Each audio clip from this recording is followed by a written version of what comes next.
আসসালামু আলাইকুম। আজ ৪ জুলাই ২০২৫ শুক্রবার। শুরু করছি চেঞ্জ টিভি প্রতিদিনের গল্প অনুষ্ঠান। দর্শক, আপনাদের সঙ্গে রয়েছি আমি জাহিরুল ইসলাম টুটুল। শুরুতেই সংবাদ শিরোনাম। হঠাৎ নির্বাচন হবে কিনা তা নিয়ে সংশয়।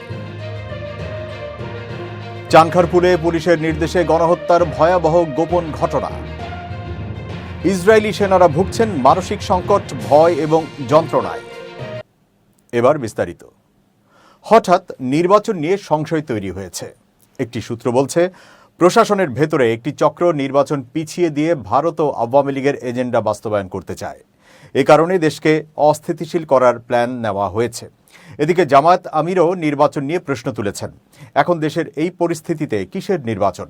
আগে সুষ্ঠু পরিবেশ তৈরি করতে হবে, এমন মন্তব্য করেছেন বাংলাদেশ জামায়াত ইসলামীর আমির ডাক্তার শফিকুর রহমান। শুক্রবার সকালে নীলফামারীর সৈয়দপুর বিমানবন্দরে সাংবাদিকদের সঙ্গে আলাপকালে তিনি কথা বলেন। এ সময় তিনি বলেন, পাটগ্রাম আমাদের চোখের সামনে। এখন দেশের এই পরিস্থিতি বিরাজ করছে। এই অবস্থায় কোনোভাবেই সুষ্ঠু নির্বাচন সম্ভব নয়। এজন্য আগে পরিবেশ পরিস্থিতি তৈরি করতে হবে। এই পরিবেশ তৈরির লক্ষ্যে আমরা সংস্কারের প্রস্তাব দিয়েছি। নির্বাচন প্রসঙ্গে ডাক্তার শফিকুর রহমান আরও বলেন, নির্বাচনের পূর্বে অবশ্যই রাজনৈতিক সংস্কার করতে হবে এবং সকলের অংশগ্রহণে একটি ভালো ও গ্রহণযোগ্য নির্বাচন আয়োজন করতে হবে। তিনি বলেন, জামায়াতে ইসলামী সবসময়ই সহিংসতার বিরুদ্ধে। আমরা সবসময় মব পলিটিক্সের ঘোর বিরোধী। এটা ১৯৭২ সাল থেকেই আমরা বলে আসছি। চট্টগ্রামে বাংলাদেশ জামায়াত ইসলামীতে যোগ দিয়েছেন জাতীয় পার্টির নেতা মোহাম্মদ দিদারুল আলম। শুক্রবার সীতাকুণ্ড উপজেলা শাখার আয়োজনে বাংলাদেশ জামায়াত ইসলামীর দায়িত্বশীল সমাবেশে সদস্য ফর্ম পূরণ করে আনুষ্ঠানিকভাবে যোগ দেন তিনি। দিদারুল আলম জাতীয় পার্টির চট্টগ্রাম উত্তর জেলার সাবেক যুগ্ম সম্পাদক। তিনি সীতাকুণ্ড কামিল মাদ্রাসার প্রতিষ্ঠাতা মাওলানা ওবায়দুল হক রহমতুল্লাহ আলাইহের নাতি ও বারবকুণ্ড ইউনিয়নের বাসিন্দা। এ সময় তিনি বলেন, আমি দীর্ঘদিন জাতীয় পার্টির রাজনীতির সঙ্গে যুক্ত ছিলাম। তবে জামায়াত ইসলামীর রাজনীতি, আদর্শ ও কর্মকাণ্ড ভালো লাগায় আমি এখন জামায়াতে যোগদান করেছি। দুনিয়াতে যতদিন বেঁচে থাকব ততদিন বাংলাদেশ জামায়াত ইসলামীর সঙ্গে থেকে ইসলামের খেদমত করে যাব। উপজেলা জামায়াতের সেক্রেটারি মোহাম্মদ তাহের বলেন, কিছুদিন আগে জামায়াতে যোগদানের আগ্রহ প্রকাশ করেন তিনি। শুক্রবার সকালে জামায়াত ইসলামীর দায়িত্বশীল সমাবেশে সেখানে তিনি সংগঠনটির ফর্ম পূরণ করে আনুষ্ঠানিকভাবে যোগদান করেন। তিনি আমৃত্যু পর্যন্ত জামায়াত ইসলামীর সঙ্গে থেকে ইসলামের খেদমত করে যাবেন বলে জানান। সাবেক সংসদ সদস্য ও রাজনীতিবিদ গোলাম মাওলা রনির কঠোর সমালোচনা করেছেন অন্তর্বর্তী সরকারের প্রধান উপদেষ্টা প্রেস সচিব শফিকুল আলম। বলেছেন, গোলাম মাওলা রনি এখন টেলিভিশন টকশো ও ইউটিউব ভিডিওগুলোর মিথ্যাচার ও বিভ্রান্তির অন্যতম প্রধান উৎসে পরিণত হয়েছেন। শুক্রবার নিজের ভেরিফাইড ফেসবুক অ্যাকাউন্টে দেওয়া এক পোস্টে তিনি এসব কথা লিখেছেন। শফিকুল আলম বলেন, গোলাম মাওলা রনি এখন আমাদের টিভি টকশো ও ইউটিউব ভিডিওগুলোর মিথ্যাচার ও বিভ্রান্তির অন্যতম প্রধান উৎস হয়ে উঠেছেন। তিনি লেখেন, সম্প্রতি সময় টিভির এক টকশোতে রনি দাবি করেছেন যে নূর হোসেন স্বৈরাচার বিরোধী আন্দোলনের কিংবদন্তি শহীদ, নাকি জনতার হাতে নিহত হয়েছেন। প্রেস সচিব লেখেন, আমরা সবাই জানি ১৯৮৭ সালের ১০ নভেম্বর জেনারেল এরশাদের নিরাপত্তা বাহিনী গুলি করে হত্যা করেছিল নূর হোসেনকে। প্রশ্ন হচ্ছে, রনি কি এখন ইতিহাস থেকে এরশাদের অপরাধ মুছে ফেলার দায়িত্ব নিয়েছেন? প্রেস সচিব এ সময় টকশো উপস্থাপককেও একহাত নিয়ে বলেন, দুঃখজনক বিষয় হল সময় টিভির সেই অনুষ্ঠানে উপস্থাপক এই নির্লজ্জ মিথ্যাচারের কোনো প্রতিবাদও করেনি। যখন আপনি মিথ্যাবাদী ও বিভ্রান্তিকর কণ্ঠকে প্ল্যাটফর্ম দেন, তখন আপনি নিজেও সেই অপরাধের অংশীদার হয়ে ওঠেন। ৫ আগস্ট রাজধানীর চানখারপুলে ছাত্র জনতার অভ্যুত্থানে নির্বিচারে গুলি চালায় পুলিশ। ঘটনাস্থলে উপস্থিত রমনা জোনের সাবেক এডিসির নির্দেশে পুলিশ একের পর এক গুলি চালিয়ে আন্দোলনকারীদের হত্যা করে। গুলিতে শহীদ হন আন্দোলনকারীরা। হত্যার পর পুলিশ সদস্যরা উচ্চস্বরে বলেন, গুলি লাগছে লাগছে, শেষ, মরছে মরছে বলে মৃত্যু নিশ্চিতের পর উল্লাস করেন। এদিন চানখারপুল এলাকায় শহীদ হন শাহরিয়ার খান আনাস, শেখ মাহদি হাসান জুনায়েদ, মোহাম্মদ ইয়াকুব, মোহাম্মদ রাকিব হাওলাদার, মোহাম্মদ ইমামুল হক ও মানিক মিয়া। এ মামলায় আনুষ্ঠানিক অভিযোগপত্রে গুলি করে হত্যার ভয়াবহ সব তথ্য উঠে এসেছে। মামলার কনস্টেবল অজয় ঘোষকে অন্যতম সাক্ষী করা হয়েছে। জানা গেছে, সেদিন ছাত্র জনতার মিছিল আটকাতে চানখারপুল এলাকায় পুলিশ ব্যারিকেড দেয়। তখন চাইনিজ রাইফেল হাতে অন্যদের সঙ্গে দায়িত্ব পালন করছিলেন কনস্টেবল অজয় ঘোষ। ঊর্ধ্বতনের নির্দেশ সত্ত্বেও তিনি অপ্রয়োজনে গুলি চালাতে অস্বীকার করেন। এতে ঘটনাস্থলে উপস্থিত পুলিশের রমনা অঞ্চলের সাবেক অতিরিক্ত উপকমিশনার শাহ আলম আখতারুল ইসলাম কনস্টেবল অজয় ঘোষকে শারীরিকভাবে লাঞ্ছিত করেন এবং হুমকি দেন। এরপরও কনস্টেবল অজয় ঘোষ আন্দোলনকারীদের ওপর গুলি না করলে তার কাছ থেকে চাইনিজ রাইফেলটি কেড়ে নেন আখতারুল। তিনি সেই রাইফেল কনস্টেবল সুজন হোসেনের হাতে দিয়ে তাকে গুলির নির্দেশ দেন। তারপর কনস্টেবল সুজন হোসেন সেই রাইফেল দিয়ে কখনো শুয়ে, কখনো বসে, কখনো দাঁড়িয়ে একের পর এক গুলি করে আন্দোলনকারীদের হত্যা করে। একইভাবে আখতারুল ইসলাম অন্যান্য পুলিশ সদস্যদেরকেও হত্যাকাণ্ডে অংশগ্রহণের নির্দেশ দেন। বৃহস্পতিবার এই মামলার 4 আসামিকে অভিযোগ থেকে অব্যাহতি চেয়ে পৃথক আবেদনের উপর উভয় পক্ষের শুনানি হয়। শুনানি শেষে আনুষ্ঠানিক অভিযোগ গঠনের বিষয়ে আদেশের জন্য 14 জুলাই তারিখ ধার্য করেছেন আন্তর্জাতিক অপরাধ ট্রাইব্যুনাল 1। বিচারপতি মোহাম্মদ গোলাম মর্তুজা মজুমদারের নেতৃত্বে 3 সদস্যের ট্রাইব্যুনাল 1 এই আদেশ দেন। ট্রাইব্যুনালের অপর 2 সদস্য হলেন বিচারপতি মোহাম্মদ শফিউল আলম মাহমুদ ও বিচারক মোহাম্মদ মহিতুল হক এনাম চৌধুরী। এবার গাজা প্রসঙ্গ। ফিলিস্তিনের অবরুদ্ধ গাজা অঞ্চলের চলমান সংঘাতের মধ্যে 5 জন ইসরায়েলি সেনা তাদের মানসিক সংকট, ভয় এবং যন্ত্রণার কথা প্রকাশ করেছেন। তারা জানিয়েছেন যে এই যুদ্ধ তাদের শারীরিক ও মানসিক দিক থেকে কতটা ক্লান্ত ও বিপর্যস্ত করেছে। তাদের কথাগুলো ইসরায়েলি সামরিক বাহিনীর সরকারি বিবৃতির সঙ্গে পুরোপুরি ব্যতিক্রমী। শুক্রবার এক প্রতিবেদনে এই তথ্য জানিয়েছে বার্তা সংস্থা আনাদোলু। গত 2023 সালের 7 অক্টোবর থেকে গাজায় হামাসের আক্রমণের পর দখলদার ইসরায়েলি সেনারা গাজা অঞ্চলে যুদ্ধ পরিচালনা করছে। এই যুদ্ধে ইসরায়েলি বাহিনী গাজার উপর ব্যাপক হামলা চালিয়েছে, যা বর্তমানে বড় ধরনের মানবিক সংকটে পরিণত হয়েছে। যুদ্ধের কারণে ইসরায়েলে বহু সেনা আহত ও নিহত হয়েছেন এবং সৈন্যরা অতিরিক্ত মানসিক চাপের মধ্যে রয়েছে। ইসরায়েলি বার্তা সংস্থা হারেৎজের এক প্রতিবেদনে বলা হয়েছে, 5 জন সেনার বর্ণনায় গাজায় তারা কিভাবে ভয়, ক্লান্তি ও শারীরিক কষ্টের মধ্যে লড়াই করছেন তা উঠে এসেছে। তাদের মধ্যে একটি সেনা ট্রুপার জানান, তিনি ধ্বংসস্তূপে শিশুর মৃতদেহ দেখে খুব কষ্ট পেয়েছেন, যা এখনও তার রাতের ঘুম ভঙ্গ করে। অন্যজন ইয়োনাতান বলেছেন, তিনি নিজের বন্ধুর রক্তাক্ত মুখ দেখে হতভম্ব হয়ে গিয়েছিলেন। সেনারা বলছেন, প্রতিদিনের গরম, পেট্রোলিং, বিস্ফোরণ ও নিদ্রাহীনতা তাদের জীবনের অংশ হয়ে গেছে। তাদের অনেকের বর্ণনায় উঠে এসেছে যে যুদ্ধের শুরুতে তাদের মধ্যে উত্তেজনা ও উৎসাহ ছিল, কিন্তু সময়ের সঙ্গে সঙ্গে তারা যুদ্ধের উদ্দেশ্য নিয়ে সন্দেহ করতে শুরু করেছেন। উরি নামের এক সেনা জানিয়েছেন, তিনি এখন আর এই যুদ্ধে বিশ্বাস রাখেন না এবং প্রধানমন্ত্রী নেতানিয়াহুকে শান্তি প্রতিষ্ঠার আহ্বান জানাচ্ছেন।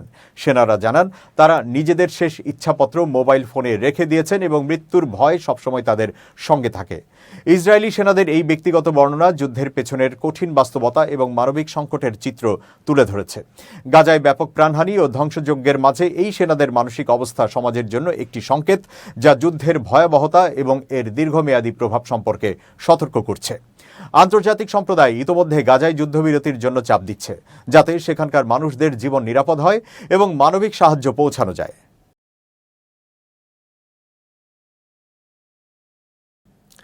ফিলিস্তিনের অবরুদ্ধ গাজায় গণহত্যা চালানোর জন্য মানুষকে অনাহারে রাখাকে অস্ত্র হিসেবে ব্যবহার করছে ইসরায়েল। এমন মন্তব্যই করেছে যুক্তরাজ্য ভিত্তিক মানবাধিকার বিষয়ক আন্তর্জাতিক সংস্থা অ্যামনেস্টি ইন্টারন্যাশনাল। এছাড়া গাজায় শিশুদের জন্য পরিস্থিতি খুব ভয়াবহ বলেও জানিয়েছে সংস্থাটি। বৃহস্পতিবার এক প্রতিবেদনে এই তথ্য জানিয়েছে বার্তা সংস্থা আনাদোলু। অ্যামনেস্টি ইন্টারন্যাশনাল বৃহস্পতিবার এক বিবৃতিতে জানিয়েছে, গাজা উপত্যকায় ইসরায়েল এখনও সাধারণ মানুষের বিরুদ্ধে ক্ষুধাকে যুদ্ধের অস্ত্র হিসেবে ব্যবহার করছে, যা ফিলিস্তিনিদের ওপর চলমান গণহত্যার অংশ।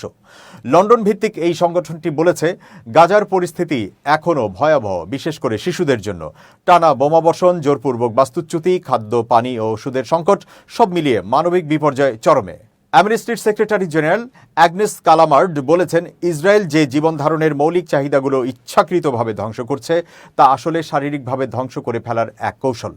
তার ভাষায়, এই অবস্থা গণহত্যার সংজ্ঞার মধ্যেই পড়ে। অ্যামনেস্টির প্রতিবেদনে বলা হয়েছে, সহায়তা নিতে গিয়ে শত শত ফিলিস্তিনি নিহত বা আহত হয়েছেন, কখনো ত্রাণ বিতরণ পয়েন্টে, কখনো সাহায্যের খোঁজে যাওয়ার পথেই। তাদের ভাষায়, ইসরায়েলের পরিচালিত গাজা হিউম্যানিটেরিয়ান ফাউন্ডেশন ত্রাণ ব্যবস্থা প্রকৃতপক্ষে একটা ফাঁদে পরিণত হয়েছে। ক্ষুধার্ত মানুষ সেই ফাঁদে পড়ে প্রাণ হারাচ্ছেন। প্রতিদিন শত শত সাহায্যবাহী ট্রাক গাজার বাইরে অপেক্ষা করলেও ইসরায়েলের অনুমতি না মেলায় সেগুলো ঢুকতে পারছে না। এদিকে 2023 সালের অক্টোবর থেকে শুরু হওয়া যুদ্ধের পর এখন পর্যন্ত কমপক্ষে 66 শিশু অপুষ্টিজনিত কারণে মারা গেছে বলে জানিয়েছে অ্যামনেস্টি। আরও বহু শিশু অসুখে ভুগে মারা গেছে, যেগুলো প্রতিরোধযোগ্য ছিল যদি সেখানে খাবার ও ওষুধ থাকত। উদাহরণ হিসেবে 4 মাস বয়সী জিনান স্কাফি নামে এক শিশুর মৃত্যুর তথ্য তুলে ধরা হয়। ছোট্ট এই শিশুটি দুধের অভাবে অত্যন্ত পানি শূন্যতা ও অপুষ্টিতে মারা যায়।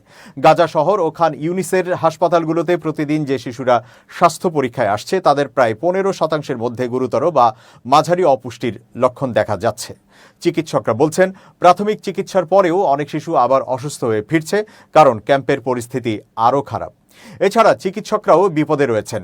নিজেরাই বাস্তুহারা ও অপুষ্টিতে ভোগা অনেক চিকিৎসক তাদের অসহায়ত্বের কথা জানিয়েছেন। অ্যামনেস্টি বলছে, আন্তর্জাতিক সম্প্রদায় শুধু ইসরায়েলের গণহত্যা থামাতেই ব্যর্থ নয়, বরং তারা এই ধ্বংসযজ্ঞ চলতে দিচ্ছে। সংস্থাটি জোর দিয়ে বলেছে, ইসরায়েলের জন্য সব ধরনের সামরিক সহায়তা বন্ধ করতে হবে, মানবাধিকার লঙ্ঘনের সঙ্গে জড়িতদের সঙ্গে বাণিজ্য ও বিনিয়োগ নিষিদ্ধ করতে হবে এবং যেসব ইসরায়েলি কর্মকর্তা অপরাধের সঙ্গে জড়িত তাদের উপর নিষেধাজ্ঞা দিতে হবে।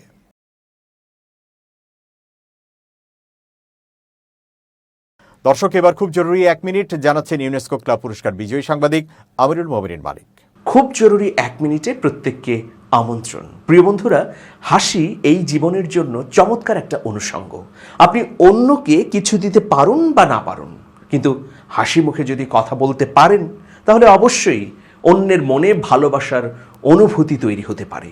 সেই জন্যে বিমর্ষ হয়ে না, মন খারাপ করে না, গোমরামুখ হয়ে না, আপনি অন্যের সঙ্গে যখন কথা বলবেন অবশ্যই হাসি মুখে, বিনয়ের সঙ্গে এবং অন্যকে গ্রহণ করার অনুভূতি নিয়ে কথা বলুন।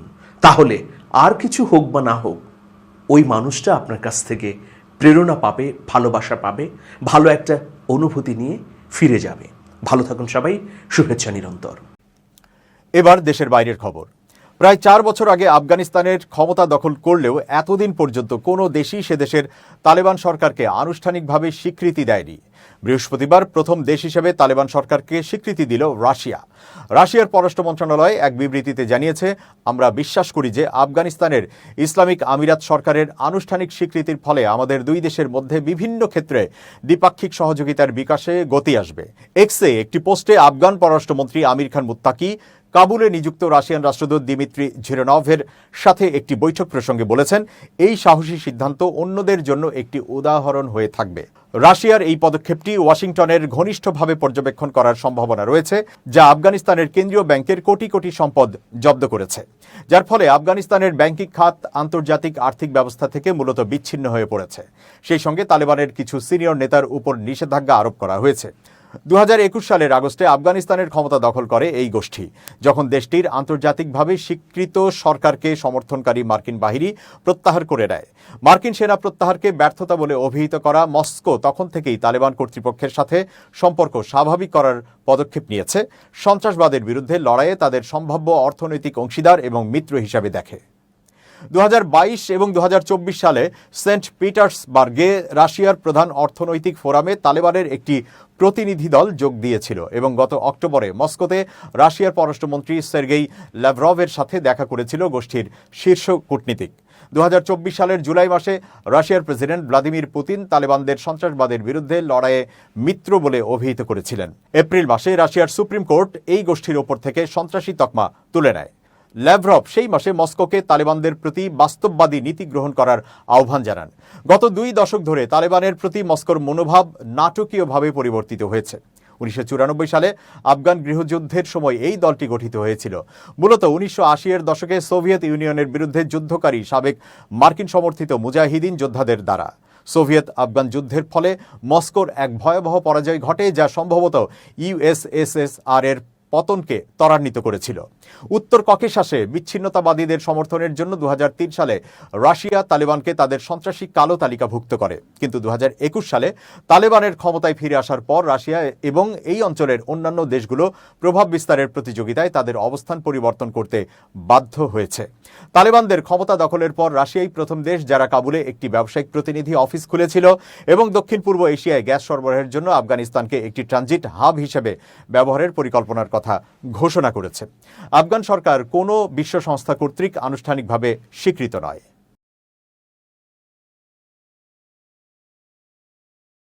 দর্শক, শেষ করছি প্রতিদিনের গল্পের আজকের গল্প। changetv.press বাংলাদেশের ইউটিউব জার্নালিজমের অগ্রদূত। ভিজিট করুন এর ওয়েবসাইট www.changetv.press।